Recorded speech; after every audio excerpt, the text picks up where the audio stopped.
دیکھا ہے کسی کو آگ لگی ہو تو وہ کیسے بھاگتا ہے خود کو بچانے کے لیے. اسے معلوم نہیں ہوتا کہ وہ کس سمت میں جا رہا ہے. کسی چیز کی پرواہ نہیں ہوتی اسے. بس ایک ہی بات کی فکر ہوتی ہے کہ کسی بھی طرح یہ آگ بجھ جائے.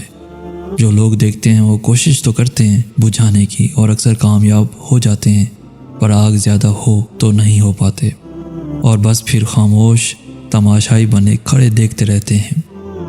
خوف کے مارے پاس بھی نہیں جاتے کہ کہیں وہ بھی اس آگ کی لپیٹ میں نہ آ جائیں، اور پھر آخر وہ آگ لگا بھاگتا شخص جان کی بازی ہار جاتا ہے اور جسم جل کے راکھ بن جاتا ہے.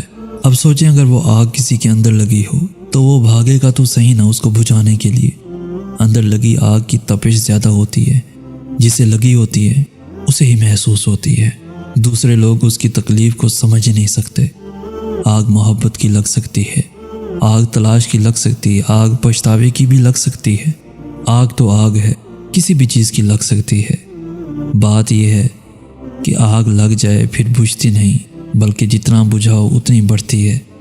اور میں آپ کو ایک راز کی بات بتاؤں، کبھی کبھی اندر لگی آگ آپ کو آپ کی تخلیق کا مقصد بھی سمجھا دیتی ہے اور سکون کا باعث بن جاتی ہے.